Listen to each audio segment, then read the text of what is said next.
Ginit muli ng Baguio City E-Lions Volleyball Women ang gintong medalya para sa secondary division sa naganap na karaamit.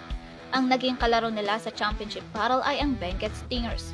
Sa unang set ay dama ang init ng laro sa hiyawan ng mga audience dahil sa malapit na laban. Umabot ang score sa 28-26 sa set 1 na nakamit ng E-Lions. Sa mga sumunod na set naman ay nalamangan ng E-Lions ang Stingers, 25-16 at 25-12. The strategy that we did is sumali kami sa mga national tournaments. Win man kami or matalo, ang pinakamahalaga kasi is the exposure of the girls. Ang nakatanggap naman ng most valuable player ay ang team captain mula E-Lions na si Angel Lo Iwis. Unang-una po yung sinasabi nila wag magyayabang and always be humble at lumingin kung saan ka nanggagaling po. Itinanghal naman ang kanilang volleyball men bilang kampiyonato ng Benguet Stingers din ang katunggali. Kinuha nila ang unang set, 27-25, pangatlo 25-15 at pang-apat na set, habang ang pangalawang set ay napunta sa Stingers, 25-23. Preparations namin lagi, everyday trainings, hindi yan nawawala. And aside from their skills, of course, meron din kaming mga mental training. Kinokondisyon din namin yung utak nila, hindi pati yung katawan nila.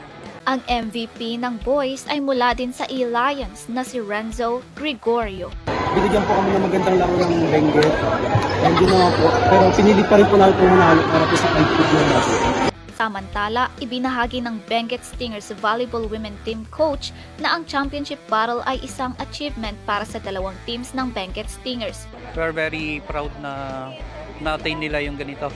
It's because last year we placed third and for this year we placed second for both boys and girls. So that is an achievement to each and every one. Ayon naman sa Benguet Stingers Volleyball Men Team Coach, nasa 90% ang naging performance ng kanilang team. So pag siguro habang pa natin yung time na one is siguro mas tatas pa yung kanilang skill and yung mga paano sila magpo-perform. Naganap sa Benguet Sports Complex Gym Wanga La Trinidad ang Volleyball Secondary Division bout.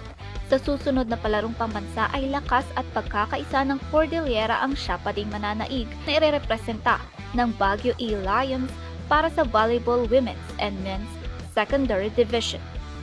Laika Kapsula para sa Herald Express.